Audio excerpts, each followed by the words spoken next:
Bon, je voudrais vous dire, en guise de très court préambule, que là aussi, il ne faut pas se fier aux apparences. Mes deux invitées sont également femmes. Elles ont toutes les deux une passion assez dévorante pour l'astrologie. Elles sont passées d'ailleurs du violon d'Ingres à l'activité professionnelle. Et elles ont toutes les deux publié leurs œuvres complètes, enfin, loin d'être complètes, puisqu'il y a devant chacune plusieurs livres, et ce sont des livres qui ont trait à l'astrologie. Et pourtant, mesdames, vous n'êtes pas d'accord.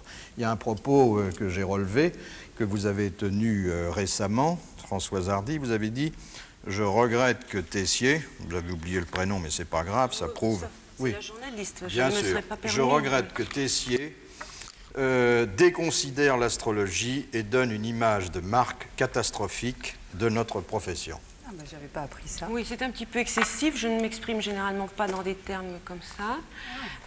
C'est vrai que je déplore que Elisabeth Tessier fasse croire que l'astrologie permet de faire des prédictions. Je déplore cela parce que c'est faux et parce que c'est donner une fausse idée de l'astrologie. Faire croire que l'on peut prévoir un accident de voiture, un divorce, des choses comme ça, c'est absolument faux quand on fait de l'astrologie sérieusement et honnêtement comme j'essaie de le faire. Bon, vous êtes en train de dire que je ne suis pas honnête, c'est ça? Bon, alors d'abord, prenons les faits. Si vous n'êtes pas honnête, c'est presque... Enfin, bon, oui. Écoutez, vous permettez, je vais vous répondre. C'est presque pire, sinon.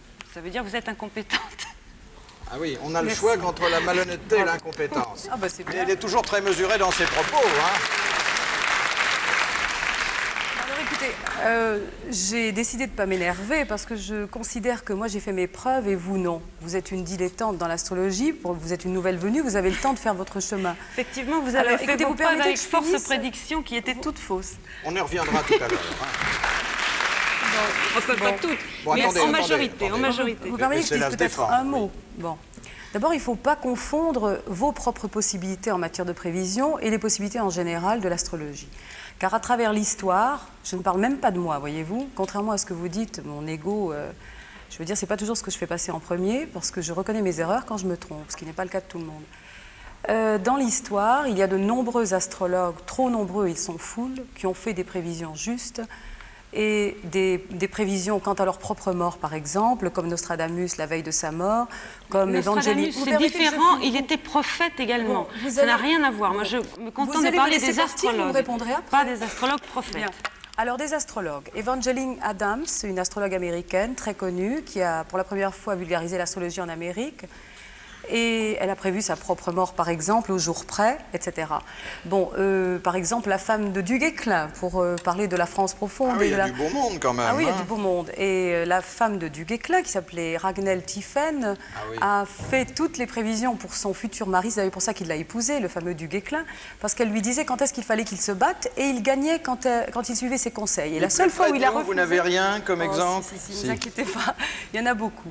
D'abord, j'ai prévu Tchernobyl, mais il y a d'autres astrologues qui ont prévu des tas de choses. André Barbeau a fait des prévisions extraordinairement Oui, en particulier justes. La fin du monde pour 1984. Non, jamais il n'a parlé de fin du monde. On a été très déçus, il faut bien le dire. Non, il n'a jamais prévu la fin du monde. Non, mais écoutez, je ne veux pas dire de mal d'André Barbeau, mais si on faisait la liste des prédictions fausses... Écoutez, il faudrait être stupide pour dire qu'André Barbeau... Il faudrait prétendre qu'il est stupide pour soupçonner qu'il ait pu imaginer de prévoir la fin du monde. Parce que vous comprenez... De toute façon, en 84, on prend trop de risques.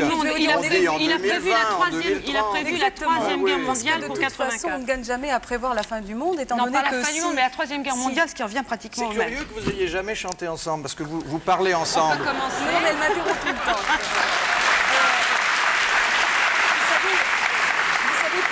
Quand même, je n'ai pas que... Vous savez, j'aurais pu venir si j'avais daigné me défendre avec noir sur blanc, mais je considère que Madame Hardy, justement, n'est pas...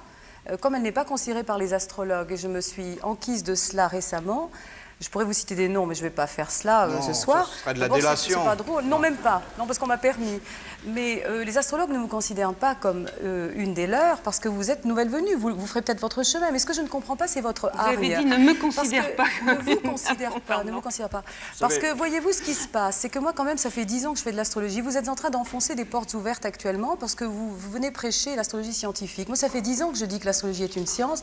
Et maintenant, vous semblez découvrir les choses. Ce que je comprends d'ailleurs, parce que les néophytes semblent toujours découvrir les choses et ils croient que les autres ne les ont pas découvertes avant eux. Je ne découvre pas les choses. Et des prévisions, j'en ai fait plein. Une astrologie intelligente. J'en ai fait plein. C'est tout. Alors c'est tout. Il y a les faits. Vous comprenez? Alors attendez. Je crois que ce que j'ai cru comprendre. Reagan, par exemple, dans Elle, tout ça c'est noir sur blanc. Mesdames, oui, vous avez prévu aussi que M. Barr aurait son apogée en 1985, que M. Chirac serait victime d'un attentat en 83, etc. J'ai dit qu'il y avait un risque. Oui, qu'il y avait des risques. Mais oui, mais il y a tout le temps des risques. Non, il n'y a pas tout le temps des risques. Vous devriez savoir cela en tant qu'astrologue. Il n'y a pas tout le temps des risques. Comment pouvez-vous dire cela? Enfin, vous allez quand même pas lui faire un procès parce que nous gardons tous nos hommes politiques. Non, puis en plus... Et puis en plus, il me semble, Madame Françoise Hardy, que vous faites des prévisions sur RMC. Je fais de la pub en ce moment pour vous. Alors vous êtes à côté de vos pompes, pour parler familièrement quand vous faites cela. Faisons la nuance qui est extrêmement importante entre prévision et prédiction. Mais moi, je fais des prévisions. Effectivement, prévoir des climats, mais on ne peut pas faire de prédiction. Vous avez dit que c'était débile de faire des prévisions. Non, je parle de prédiction. Je dis qu'on n'a pas le droit de faire de prédiction. Caractère, éventuellement. Tandis que Elisabeth Tessier, si je comprends bien, pure hypothèse de travail, va davantage vers des événements précis et donc prend davantage de risques que vous. C'est ça. Oui. J'essaye de les cerner, les événements, et je parle toujours au conditionnel. Je dis, il pourrait se passer cela. Ça, c'est plus prudent, hein? Mais oui, mais c'est normal. C'est normal, Philippe, parce que de toute façon, je ne considère pas que j'ai la science infuse. Et en plus, dès qu'il s'agit de sciences conjecturales, dès qu'on se penche sur l'avenir, que ce soit l'économie politique, la météorologie, la psychologie, la médecine, on ne peut parler qu'au conditionnel, l'astrologie aussi. Alors, je peux vous demander un petit détail, parce qu'avant de venir, comme je le fais d'ailleurs toujours quand je vous vois, c'est-à-dire tous les 5 ou 10 ans, j'ai consulté mon horoscope qui paraît sous votre signature. Oui. Et j'ai vu que la Lune me mettrait de bonne humeur le 27. Alors je voudrais comprendre. Pourquoi vous voudriez comprendre? C'est parce que la Lune, à ce moment-là, fera un angle harmonique avec votre Soleil. Ah, voilà. C'est beau ça. Ah oui. Alors, vous faites donc des horoscopes, Françoise Hardy?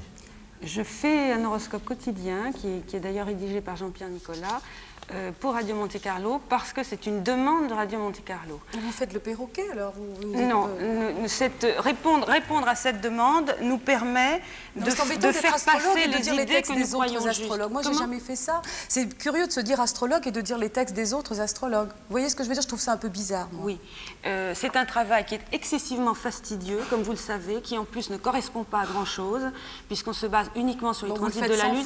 Ça n'est absolument pas personnalisé et il se trouve que j'ai la possibilité, actuellement, je ne l'aurai peut-être pas toujours, de refuser les travaux qui me paraissent trop fastidieux, trop emmerdants, pour être vulgaire.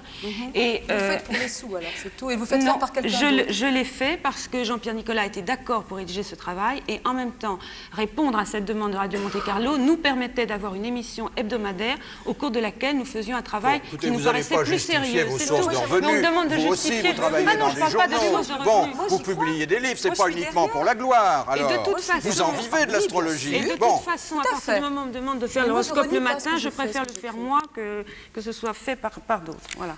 De toute façon, Philippe, je voudrais juste dire une chose. Au fond, on aurait pu couper court à tout cela au début parce que je trouve en fait très triste, si vous voulez, je trouve très triste que l'astrologie, en fait, l'image de l'astrologie souffre de ce genre comment dire, de rivalité intestine, rivalité dans un sens, parce que moi je n'ai aucune rivalité. Oui, aucune alors qu'il y a des clients pour tout le monde. Non, je dis que quand je suis venue, moi, sur le marché astrologique, excusez-moi du terme prosaïque, il y avait Madame Soleil. Jamais il me serait venu à l'idée de la critiquer, même si je n'étais pas de son avis. Parce que je trouve qu'il y a une question, disons, de... Solidarité. Oui. Et puis quand on est bon... Il ne faut pas casser la cabane. Oui, et puis quand on est bon, ça se... Voilà, et puis quand on est bon, de toute façon, il y a du travail pour tout le monde. Et le soleil brille pour tout le monde. Mais moi, je défends. Mais parce que je trouve que vous donnez une image de l'astrologie qui est tout à fait incohérente. Il faut peut-être demander aux gens c'est mon avis. C'est mon avis. Mais oui. Heureusement qu'il y a les faits. Pourquoi incohérente? Mais parce que vous vous permettez de faire... vendre depuis 4 ans 170 000 exemplaires en 2 mois. Parce que vous allez dans le sens de la facilité, dans le sens... Ah bon? Si vous travaillez comme moi je fais mon boulot. Vous le faites faire. Oui. Ah non, moi pas du tout. Ce bouquin, entre les lignes, entre les signes, je l'ai fait. J'ai passé 7 mois entiers de travail. Dites donc, vous aviez prévu une intervention chirurgicale à la fin de septembre pour le Saint-Père. Bon, alors, est-ce que je peux maintenant vous expliquer? C'est pas du tout parce que je veux me justifier a posteriori. Mais je voudrais dire ceci. C'est que l'astrologie, c'est quand même, et là, Madame Hardy, vous serez de mon avis, c'est la science des symboles. Il faut interpréter. C'est pas seulement ça. Derrière les symboles, il y a le signal, et c'est ce dont vous ne tenez pas compte. Vous ne tenez pas compte des réalités concrètes, astronomiques, qu'il y a derrière les symboles, et vous vous basez sur un symbolisme absolument confus. On comprend rien. Oui, mais alors... Non, mais je voudrais finir. Non, répondez-moi, le pape... Justement, Est-ce que le pape, il a subi une intervention chirurgicale, oui ou non? Non, bon. Non, pas du tout. Mais je Parce suis que persuadée... vous l'avez prévenu. Non, non plus. Je suis honnête malgré tout. D'abord, je l'ai peut-être prévenu.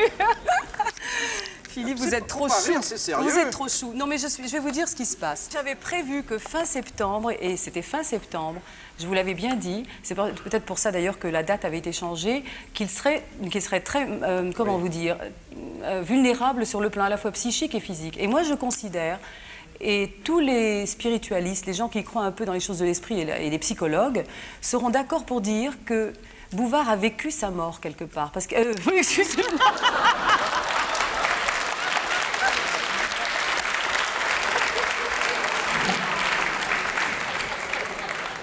Affreux.